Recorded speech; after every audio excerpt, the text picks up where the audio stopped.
Olá, bom dia. Hoje é um sábado especial, começou frio, mas já está esquentando. Eu tenho observado que nos sábados especiais assim de frio, esse lado de cá toma o domínio, não é? Porque é mais quente e faz bem para a gente. Também estamos contentes, aqui está o pastor Lé com a sua esposa, é bom recebê-los aqui, é uma alegria, tá bem? Deus continue abençoando a família de vocês. Também temos outros amigos aqui, o irmão, o pastor Joel, estava ali aquecido, não é? É bom ter filho e filha em casa, não é? Faz muito bem, não é? Nós temos os amigos que se encontram, tem...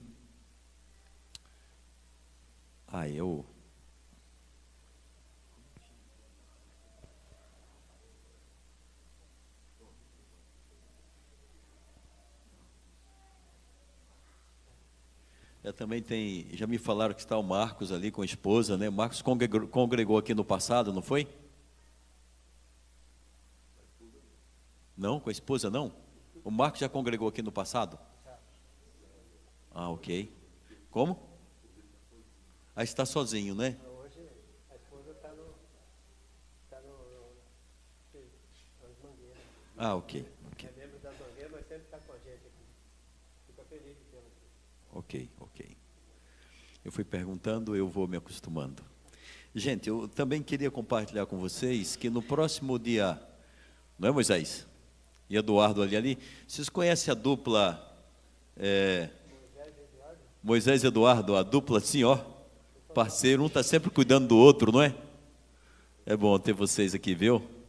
Você sabe de uma das coisas muito boas que a gente tem na igreja? E às vezes a gente assim, não percebe isso. São os amigos que a gente forma dentro do corpo de Cristo. Eles nos acompanham, eles nos ajudam, eles se lembram da gente, dão um abraço, dão um sorriso, uma ligação. Eu acho que uma das coisas melhores dessa vida é ter amigos e amigas, ok? Isso faz parte do plano de Deus. O propósito do céu é que se torne assim uma comunidade eterna e que as amizades permaneçam por toda a eternidade com o Senhor. Tá bem? Um detalhe que eu quero ressaltar é que no próximo dia 22 de junho, às 16 horas, teremos a inauguração da igreja do Rosa Garcia. Amém. Ok? Não sei se vocês já viram, mas se alguém vai para o Santa Rita e passa ali em frente ao supermercado São Roque, você entra naquela estradinha como se fosse entrar no estacionamento, na parte de baixo do São Roque. Aí você vai perceber que passa uma casa, logo em seguida está a igreja do Rosa Garcia. Tá bem? Se você, por favor, se organize para participar da inauguração, que será à tarde, às 16 horas de hoje a 15 dias. Então ficou uma igreja bonita. Eu diria assim, a igreja do Rosa Garcia, ela é parecida com a igreja do Inocope, só que menor. Ok? Só que menor. Talvez a nave dela seja a metade, como daqui, ali onde está o Clailson, ok? É um pouco mais estreita, mas ficou uma igreja parecida com a nossa, com um detalhe, ficou muito agradável. Atrás também temos 3 pisos, né, que é onde a igreja se reúne. Então será um ponto de referência para a evangelização ali na comunidade. Rua João Batista Coelho, 236, no bairro São Lázaro. A gente tem que sonhar agora de plantar a igreja no Rosa Garcia, porque, plantar não, a gente ter uma igreja ali que atenda também agora o Rosa Garcia 1, que é o nosso sonho, ali no final do Rosa Garcia 1. E a igreja que seria do Rosa Garcia 2, agora a igreja vai ficar no bairro São Lázaro ali. Olha lá, se o pessoal souber, você apanha. Porque ele mora no São Lázaro ali. Então, naquela região, será um ponto de referência para a evangelização da comunidade ali. Muito bom. Eu acho que eu glorifico a Deus, porque Deus criou uma porta de bênçãos.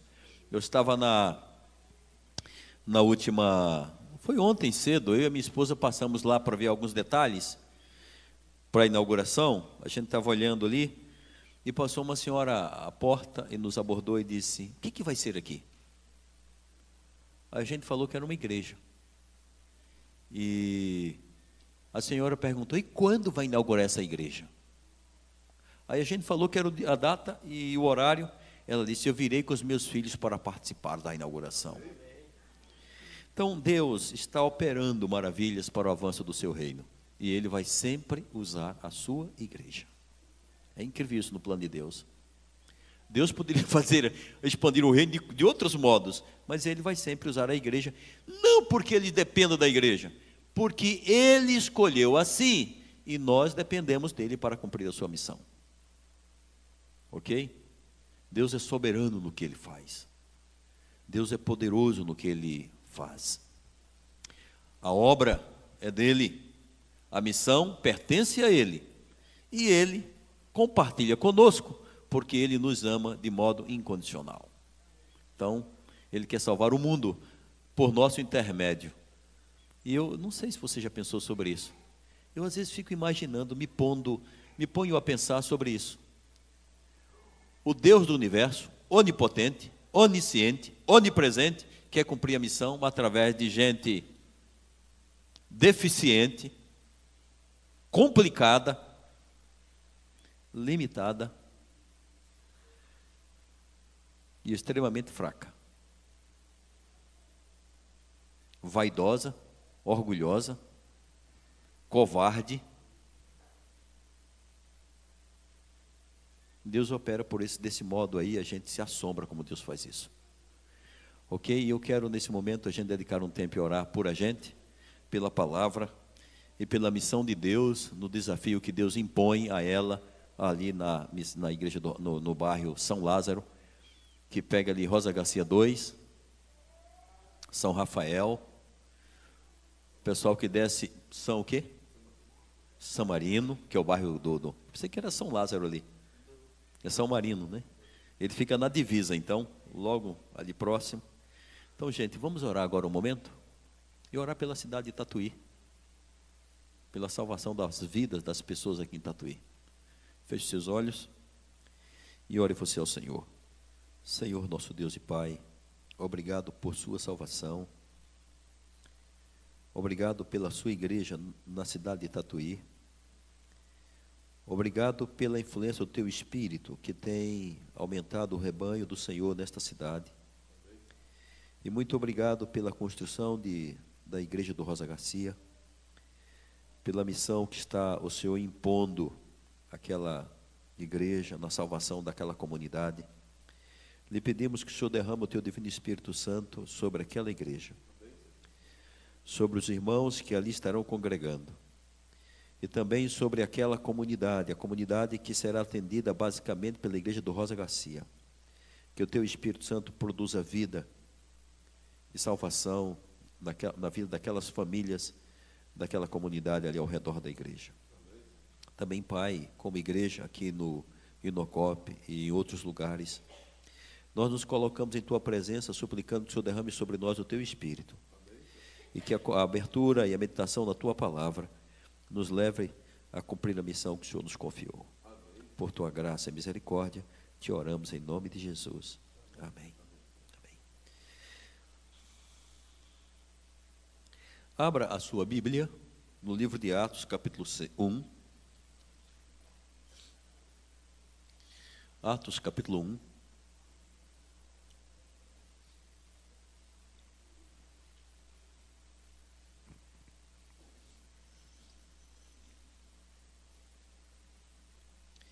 Atos, capítulo 1, versículo 6 ao versículo 8. Então, os que estavam reunidos lhe perguntaram: Senhor, será este o tempo em que restaures o reino de Israel? Respondeu-lhe: Não vos compete conhecer os tempos ou épocas que o Pai reservou pela sua exclusiva autoridade, mas recebereis poder ao descer sobre vós o Espírito Santo, e serei minhas testemunhas, tanto em Jerusalém, como em toda a Judéia e Samaria, e até os confins da terra. Quando a gente lê as Escrituras, e a gente fica observando, quando a gente lê esse texto aqui de Atos, capítulo 1, a gente percebe que os discípulos, eles tinham assim, muitas dificuldades para compreender alguns temas que Jesus apresentava. Principalmente o tema do reino de Deus. E a razão das dificuldades que eles tinham para compreender o tema do reino de Deus, não devia ao ensino de Jesus Cristo, mas aquilo que eles tinham durante anos aprendendo ali, ouvindo dos mestres na sua comunidade, o que eles pensavam a respeito do reino de Deus. A sua cosmovisão ali era a visão do reino de Deus para eles, era diferente do que Jesus havia apresentado. E vocês se lembram, quando a gente começa a perceber aqui, Jesus levou quanto tempo com os discípulos? Pelo menos 3 anos trabalhando com esses meninos. E Jesus, nesses 3 anos, se esforçava por apresentar a eles o que de fato era o reino de Deus. Jesus explicava, Jesus construía na mente deles, explicado o ensino do que de fato era o reino de Deus, mas eles insistiam em pensar diferente. Eles imaginavam o reino de Deus de outro modo. Jesus falava no reino eterno que seria estabelecido, mas os discípulos, parece que o que Jesus ensinava sobre o reino de Deus, entrava aqui, saía aqui, e eles continuavam pensando do mesmo jeito. E às vezes a gente fica pensando assim, mas nossa rapaz, Jesus deveria ser um professor muito limitado. O problema não estava com o ensino de Jesus Cristo, o problema estava com aqueles discípulos, porque só pensavam no reino de Deus a partir da realidade de Israel. O que vinha à mente deles? O reino de Deus será estabelecido, nós vamos destruir os romanos, e vamos subjugar os romanos, e vamos subjugar todas as nações da terra, e nós estaremos no controle, o reino será estabelecido desse modo. A gente percebe isso, porque você dirá assim, mas como é que eles são tão rudes para entender uma coisa dessas? Você observe que a última pergunta que os discípulos fazem a Jesus Cristo, qual é? Olha aí o verso 6.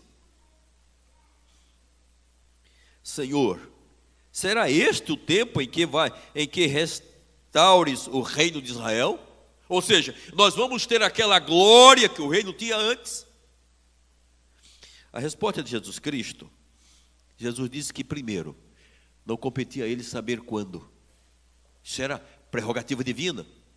E que o reino não seria estabelecido do modo como eles estavam esperando, que agora que Jesus ressuscitou, que estava com todo o poder, estava ali tinha assumido toda a sua autoridade nos céus e na terra, ele iria dar condição para que eles governassem o país agora e governassem o mundo, dizendo que o reino de Israel seria o centro. Mas Jesus não só desconstrói o pensamento deles, dizendo que não é aquele momento, mas Jesus aqui levanta outra questão. Ele diz, a estratégia para a reconstrução do reino de Deus através da igreja. E ele faz no versículo de número 8. Pegue para você, tome a sua Bíblia no versículo 8 do capítulo 1 do livro de Atos.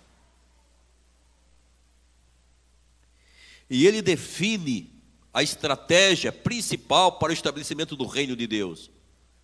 Não no tempo dos discípulos, mas no tempo de Deus. E olha o que ele diz. Olha o versículo 8. Mas recebereis poder, ao descer sobre vós o Espírito Santo, e sereis minhas testemunhas, tanto em Jerusalém, como em toda a Judéia e Samaria e até os confins da terra. Jesus aqui estabelece a estratégia divina para que o reino de Deus seja estabelecido na terra. Não do modo que os judeus estavam esperando, mas do modo que Deus estava estabelecendo. Ele começa a ensinar para nós aqui, ele começa estabelecendo a principal estratégia divina. Ele diz, olha aí, o reino de Deus seria estabelecido com as testemunhas de Deus. E aqui a gente começa a perceber que Deus começa a apresentar que todas são testemunhas de Deus. A missão da igreja não é ir converter a pessoa, essa é a missão do Espírito Santo. Mas a missão nossa, como discípulos de Cristo, é ir e ser testemunhas de Deus. A palavra testemunha aqui, ela é uma palavra muito forte. Deus poderia enviar aqui para ser testemunha dele os seus próprios anjos. E se você ler o serviço cristão, ali é bem claro que Deus não escolheu os anjos para ser suas testemunhas. Deus escolheu a sua igreja, seus discípulos. Jesus não disse para que o discípulo fosse lá e enfiasse na cabeça do indivíduo o testemunho. Não, Jesus disse assim: vocês serão minhas testemunhas. Isso aqui nós temos uma realidade muito clara, que esse chamado não é só para a igreja, é para nós pastores, é para os discípulos de Cristo como um todos, a gente sair e ir testemunhar dele. Mas testemunhar como? Com tudo que nós temos e somos. E embora a gente não perceba, mas em todo tempo, em toda hora, em todo lugar, o nosso chamado é para ser o quê? Testemunhas de Cristo. É interessante a missão dele. Ele disse: você vai fazer discípulos, mas o mandado que se estabelece aqui em Atos capítulo 1, versículo 8, é o mandado de fazer discípulo com testemunho, contar a história de Cristo para as pessoas. E às vezes a gente fica assim, a gente imagina, não, a gente só conta a história de Cristo quando a gente dá um estudo bíblico. A gente só testemunha quando a gente fala de Jesus. A gente só testemunha quando a gente entrega um livro. Mas às vezes a gente não percebe que todos somos testemunha de Cristo e devemos ser em todo tempo, em todo lugar. Em todos os nossos relacionamentos em casa, no trabalho, na escola, na viagem, no coletivo. Aonde você está, nós somos chamados a ser essa testemunha. Há alguns anos ouvi uma história de um pastor que adventista, que mudou para uma cidade. E ao ir morar naquela cidade, ele foi morar na cidade e ele estava sem transporte, estava usando transporte próprio, estava usando um coletivo. E ele entrou numa cidade pequena, onde as pessoas se conheciam, e ele entrou no coletivo para fazer a viagem. E enquanto ele entrou no ônibus, o cobrador, o motorista, melhor dizendo, quando ele deu dinheiro para cobrar a passagem, entregou na mão do motorista, o motorista pegou o dinheiro, contou, não é? O dinheiro que ele deu e devolveu para ele o troco. E quando ele recebeu o troco, ele colocou na sua mão e se assentou no banco e começou a olhar o dinheiro e percebeu que tinha mais do que ele tinha dado, do que de fato era o troco que ele deveria receber. Ele deveria receber menos, na sua mão ele tinha mais. E ele ficou naquele momento, o pastor, dizia a história que o pastor teve uma dúvida: o que fazer agora? Devolvo ou não devolvo? Ele sabia que o preço era mas devolvo ou não devolvo? E ele ficou com aquele dinheiro na mão, ali pensando, e o ônibus foi avançando, e você sabe que duas vozes começaram a dançar na mente dele. Um deles dizia assim: rapaz, é pouquinho, não faz diferença. E o outro dizia: não, você tem que agir corretamente. E ele viveu aquele dilema na sua mente, até que o ônibus chegou ao local onde ele haveria de descer, e antes dele descer, ele foi influenciado pelo Espírito, e ele pegou o troco e entregou para o motorista do ônibus. Olha, você me deu dinheiro demais, toma aqui seu troco. E o motorista do ônibus olhou para ele: eu sei, pastor, eu só estava ali testando se você era um homem honesto.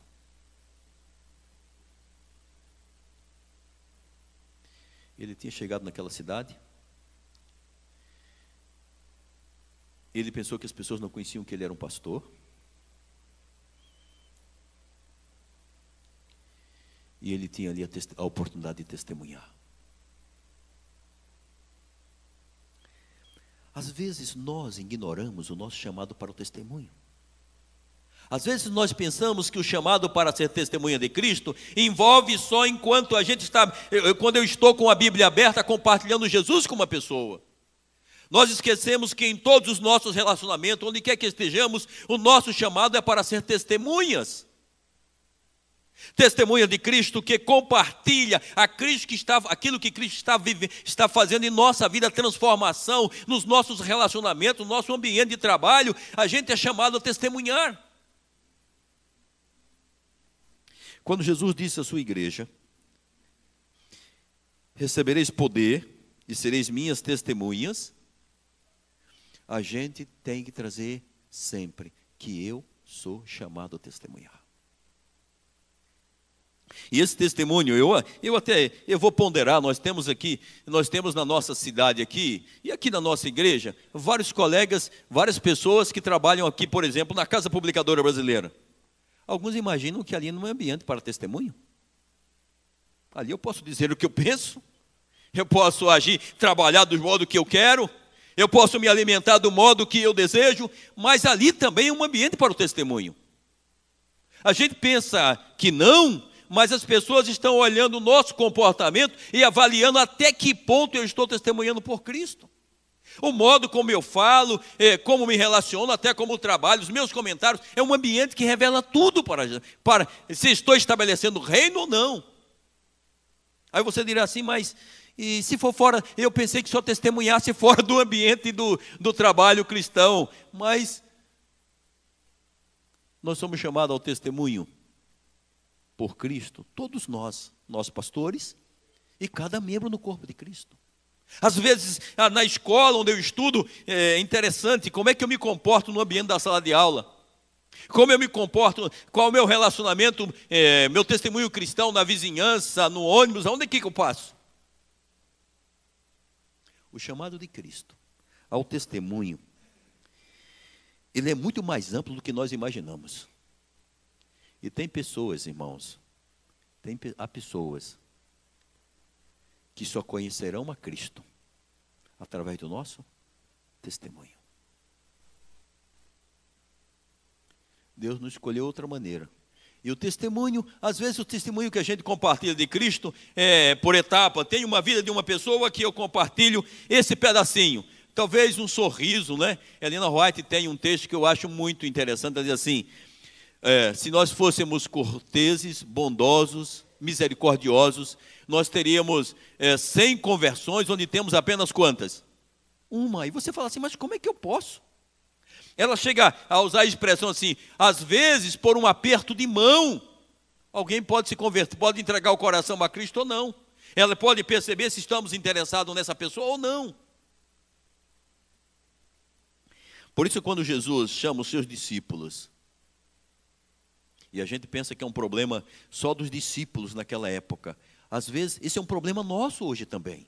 Que às vezes queremos estabelecer o reino só a partir da nossa, nós estamos vivendo só para a nossa realidade aqui agora, para o aqui e agora, para os nossos sonhos pessoais de uma casa, de uma carreira, de recursos, e aí a gente vai com esse pensamento e a gente esquece que essa carreira, ela é importante, mas nosso chamado primário é para ser o quê? Testemunhas. A gente fala assim, o dinheiro é meu, eu gasto como eu quero. A boca é minha, você já ouviu isso? A vida é minha, eu faço o que eu quero. Não, mas quando nós aceitamos o Senhor, nós aceitamos ser testemunhas dele. Isso aqui, gente, ao meu ver, muda toda a história. A quem pertenço? A Cristo. Qual é o meu chamado? Testemunhar de Cristo. Testemunhar de Cristo, testemunhar em casa, no trabalho, onde quer que a gente vá. Agora, ser testemunha não é difícil, né? Não é difícil ser testemunha. Agora, de quem a gente vai ser testemunha? A todo tempo, em todo lugar, nós estamos testemunhando. A lição fala falou do conflito, né? Mas a gente está continuamente no centro do grande conflito cósmico. Ou estamos no testemunho em favor de Cristo, ou testemunhando, se você vai observar o texto, olha o texto mais uma vez, versículo 8. Que diz o versículo 8? Mas recebereis poder, ao descer sobre vós o Espírito Santo, e sereis o quê? Minhas testemunhas. É interessante isso aqui. De quem estamos testemunhando?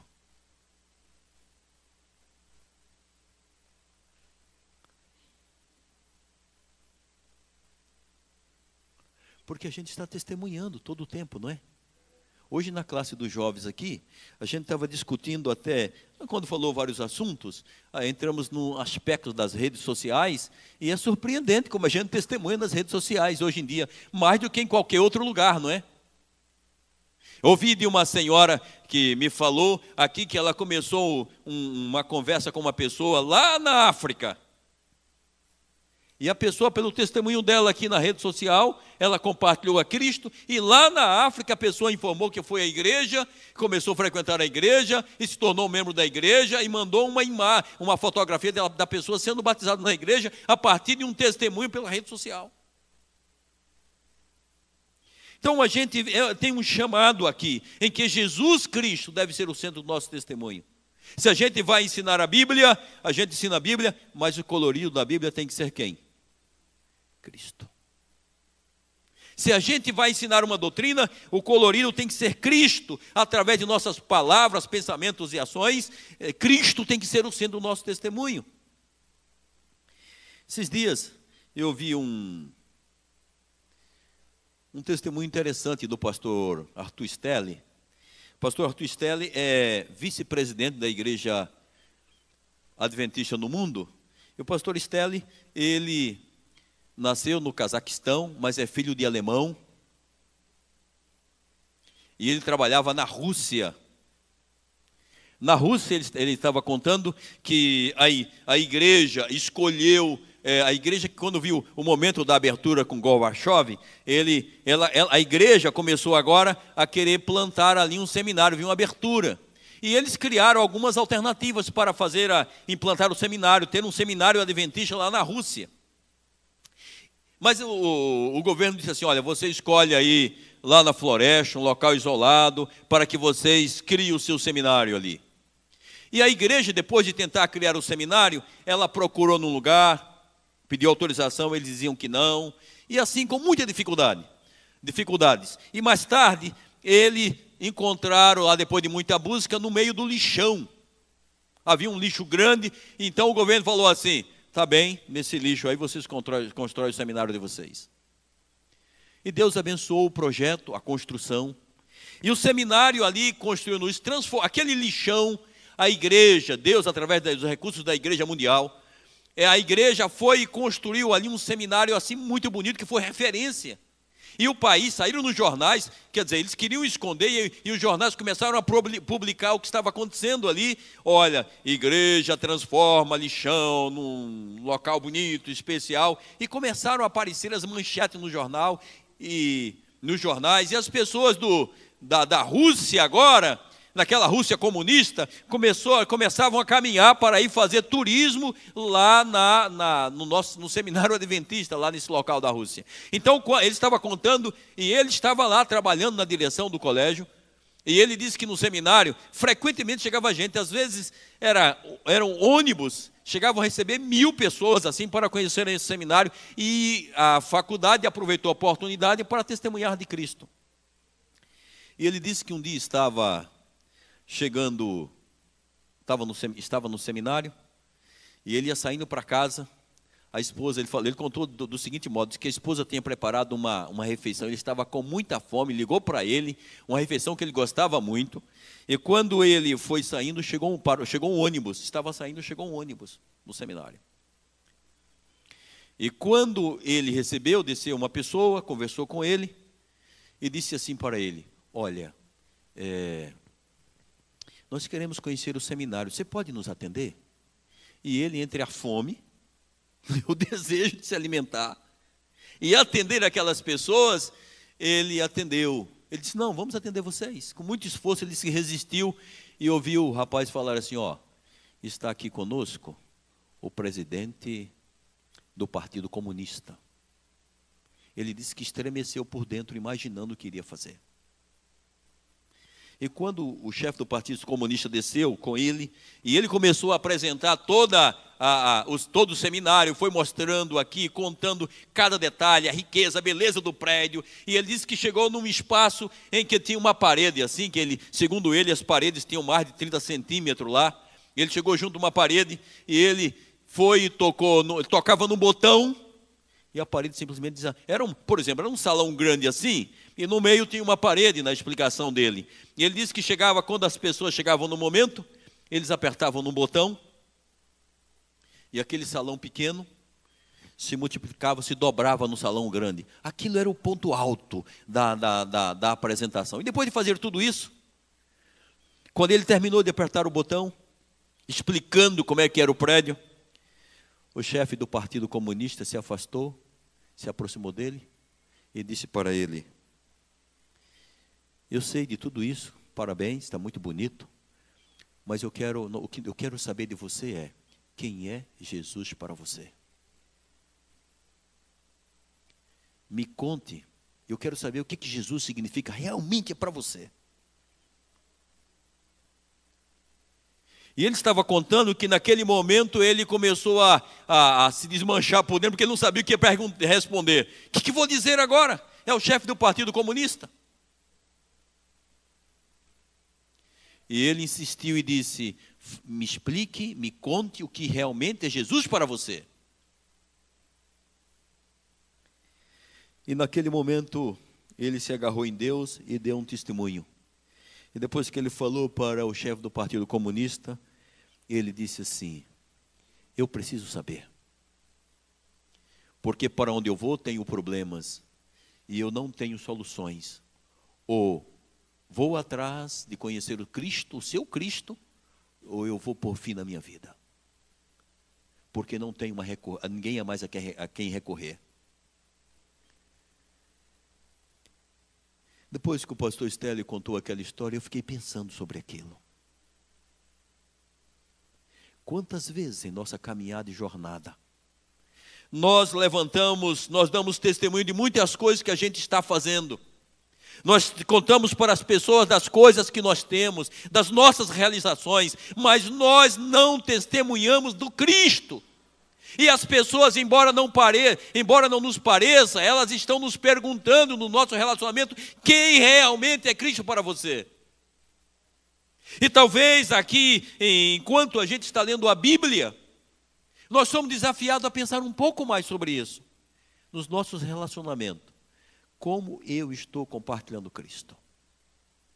Eu não estou dizendo aqui de um estudo bíblico, eu não estou dizendo de você sair com uma bandeira dizendo eu sou cristão, mas que a gente tenha um propósito no coração de cada momento, manter uma comunhão com Cristo, para que a gente possa compartilhar Cristo com as pessoas.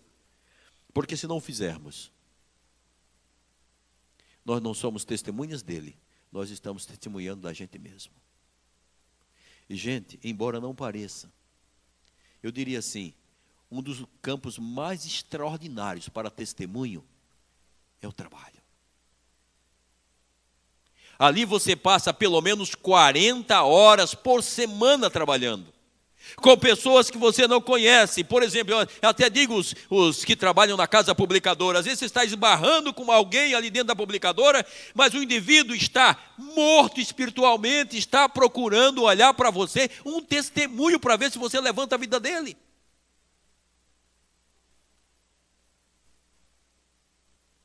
E às vezes a gente imagina que não é importante testemunhar de Cristo.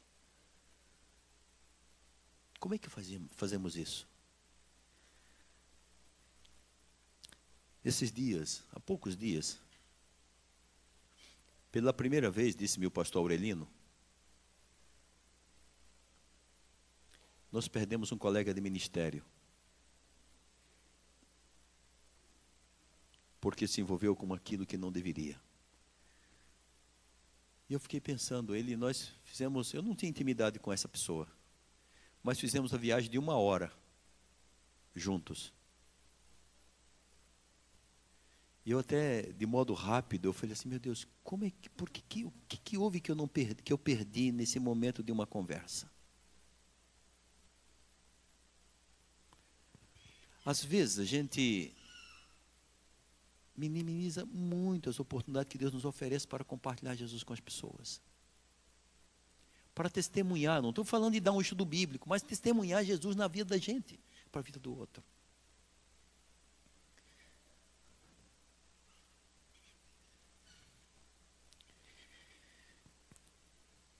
O texto é claro quando ele diz,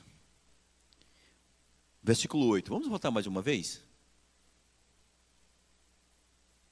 Mas recebereis poder, ao obedecer sobre vós o Espírito Santo, e sereis minhas testemunhas, tanto em Jerusalém, como em toda a Judéia e Samaria, e até os confins da terra.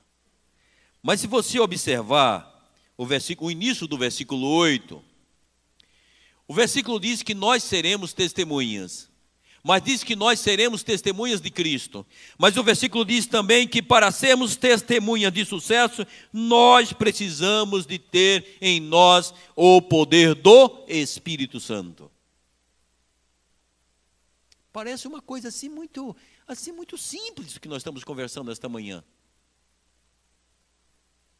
Mas as palavras de Jesus me parecem muito claras. Ele diz, mas se você vai ser minha testemunha, você vai ser testemunha, não de qualquer pessoa, Jesus diz, você vai ser minha testemunha, mas ele diz também, você vai receber o poder do Espírito Santo. Há alguns anos, quando cheguei aqui, no dia do ancião, nós compramos esse livrozinho aqui, não sei quem conhece. A Revolução do Espírito. E os que eram anciãos naquela época, receberam esse livro aqui, A Revolução do Espírito. E tem uma história na página 32 e 33, eu até risquei, anotei, que eu queria ler para vocês esta manhã sobre essa questão do Espírito Santo. Sobre a influência do Espírito Santo para a gente ter assim um poder para fazer a transformação. Porque a Bíblia diz, quem é que convence do pecado, da justiça e do juízo? É o Espírito Santo. Agora, a Bíblia não diz que é o nosso papel converter as pessoas. O nosso papel é ser testemunhas. O chamado nosso é para ser testemunhas, mas quem vai convencer as pessoas é quem que diz a Bíblia? É o Espírito Santo. E às vezes a gente inverte os papéis. A gente quer converter as pessoas e quer que o Espírito Santo dê o testemunho. Mas na Bíblia é diferente. O nosso chamado, gente, é para fazer diferente, ser testemunhas. Me permita ler para vocês aqui. O autor começa dizendo o seguinte: acima do Círculo Ártico, na Rússia, há uma cidadezinha petrolífera chamada Murmansk. Um lugar terrível, ele diz, com invernos que duram a maior parte do ano. Em meados da década de 90, havia ali uma igreja adventista do sétimo dia, moribunda. Já havia tido 22 membros no passado, mas como as pessoas não se mudavam para lá, ela foi diminuindo e agora só tinha 8 membros, inclusive contando 6 membros da igreja, mais o pastor e a esposa. Eles fizeram uma análise daquela igreja, da situação, e concluíram que estavam destinados a morrer como igreja, a menos que algo radical ocorresse. Mas fazer o quê? Eles pensavam. Como fazer para mudar essa história? Como compartilhar o evangelho em um lugar como aquele? Decidiram não olhar para as circunstâncias e sim para o Senhor. Começaram a orar pelo Espírito Santo e a entregar a vida em completa consagração a Jesus. Naquela tundra gelada, porém necessitavam de ânimo e senso de responsabilidade. Então tiveram uma ideia, ao meu ver, uma ideia maluca. Eles decidiram que às 6 horas da manhã, naquelas manhãs gélidas, os 7 homens, porque fora a esposa do pastor, os 7 homens iriam se reunir no clube da cidade. Eles ficariam só de calção, caminhariam até um determinado buraco de pesca no lago gelado e iriam submergir no buraco, ou seja, um por um iriam entrar no buraco gelado de calção, entrar e sair. Ajoelharam-se ao redor do buraco e abraçados, um nos ombros dos outros, oravam fervorosamente pelo fogo do Espírito, para que ele lhe derretesse o coração com amor pelas pessoas. Fiquei pensando nessa coisa, me pareceu uma coisa de louco. Às vezes a gente, quando pensa em o poder do Espírito em testemunho, a gente não imagina essa coisa. Eles entraram dentro de um buraco gelado e ficavam ali, depois caíam só de calção, se abraçavam ao redor do buraco gelado, porque tinham necessidade de calor, e oravam ao Senhor para que derramasse o Espírito Santo sobre eles e amor no coração, para que eles tivessem capacidade de amar as pessoas.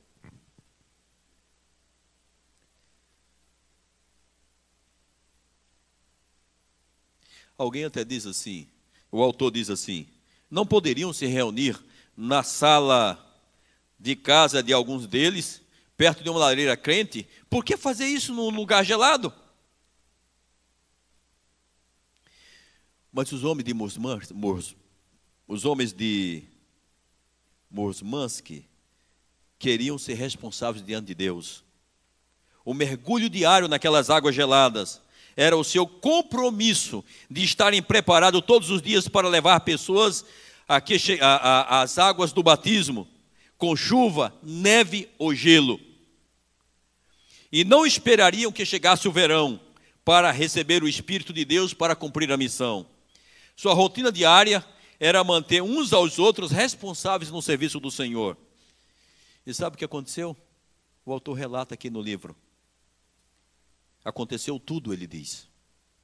Com essa prática, dentro de um ano, eles levaram 80 pessoas às águas do batismo. Uma taxa de crescimento de 1000%. Durante os anos seguintes, a igreja plantou pelo menos 6 outras igrejas naquela região. Isso num lugar onde há mais garrafas de vodka, a bebida, do que gente. O que determina o nosso testemunho? Talvez você olhe para si mesmo e vê suas próprias limitações. Você olha e vê os seus próprios medos. Você olha e vê tantas coisas, tantos sonhos, tantas prioridades. E a gente pergunta: Senhor, como posso testemunhar? Como posso ser sua testemunha? O Senhor diz: você pode. Se você deixar o meu Espírito atuar por seu intermédio. Você pode. Se você estiver disposto a pagar o preço de buscar o Espírito para que ele se derrame na sua vida.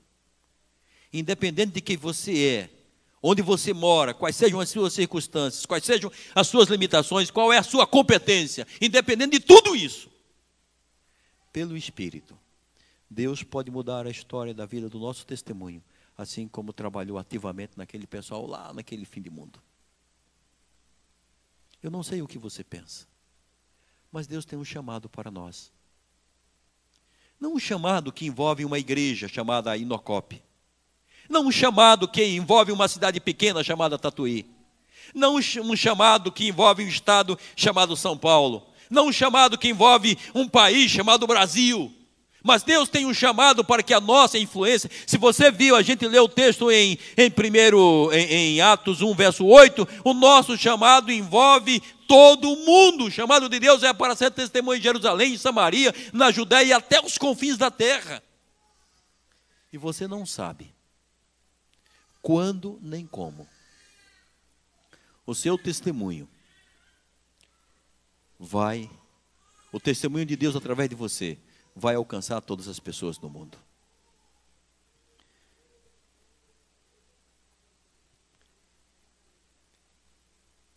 Esses dias, uma pessoa aqui da nossa igreja pediu oração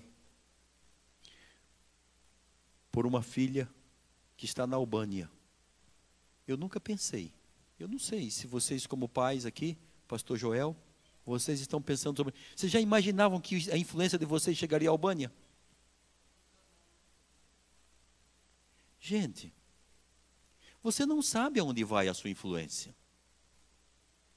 Você não sabe aonde vai chegar a sua história. Mas Deus quer que você seja testemunha.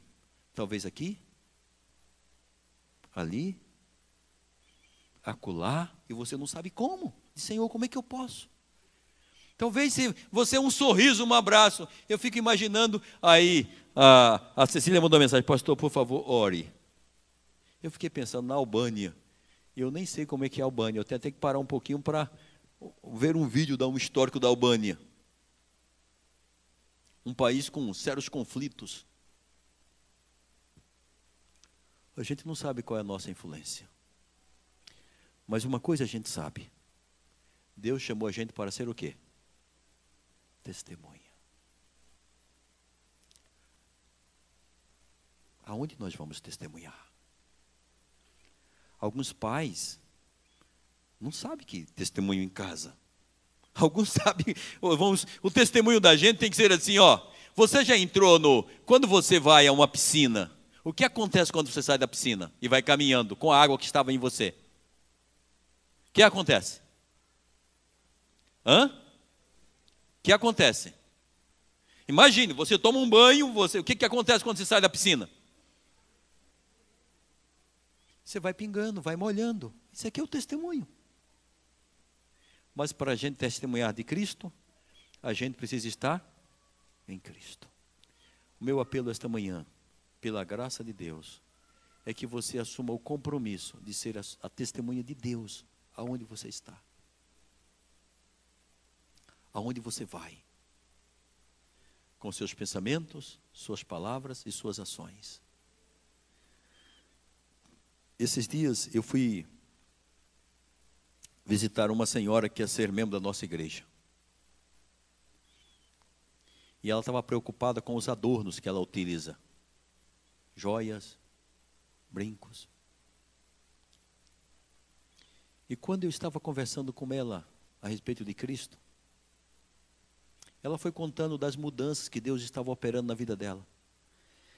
E quando eu fiz o apelo para que ela assumisse a Cristo, deixar de usar essas coisas, ela perguntou: pastor, qual o problema? E depois eu disse para ela: quando a gente está em Cristo, quando a gente quer ter testemunha de Cristo, tudo influencia. Tudo. Tudo. Você não pode pensar: eu vou comer isso, me alimentar. Tudo influencia. Aonde a gente vai, a gente não imagina, mas as pessoas estão vendo a gente. Porque Cristo faz questão de se manifestar através da gente. Aí eu me assento para alimentar. Cristo, eu estou influenciando as pessoas. Louvado seja Deus que aquela senhora, depois de entender, ela disse: está bem, pastor, eu aceito o compromisso de servir a Cristo. Ela me falou de uma dificuldade que ela tinha aqui na orelha. Ela disse: se eu tirar isso aqui, vai aparecer mais essa marca que eu tenho aqui na minha orelha. Eu disse: talvez apareça mesmo. Mas também vai aparecer Cristo, porque é dele que nós somos testemunhas. As pessoas vão dizer assim: mas o que foi isso? Por que você não põe um brinco?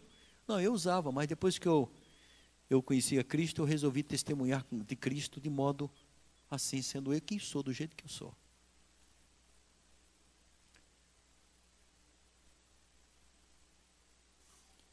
Esta manhã, antes de você voltar para casa, eu quero convidar você a fechar os seus olhos e orar por você, para que Deus faça de você uma testemunha onde você está, aonde você vai estar. Eu quero pedir que você feche os seus olhos. Fale por um momento com Deus.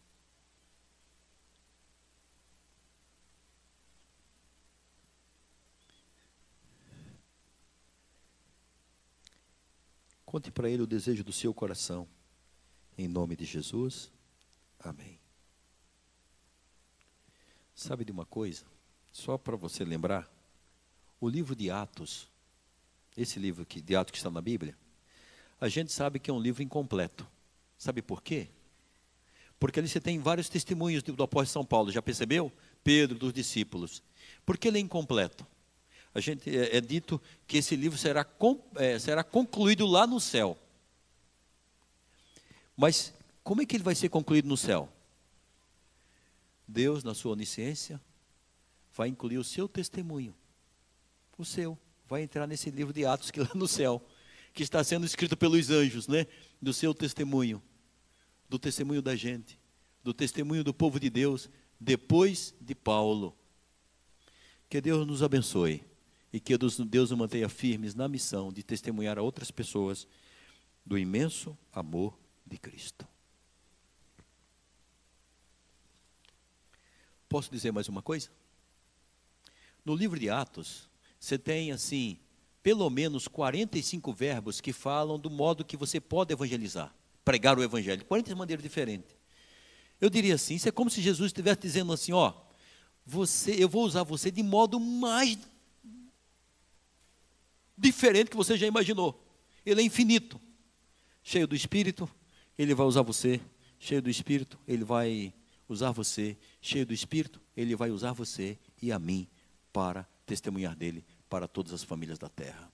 Que Deus nos abençoe e nos ajude, em nome de Jesus.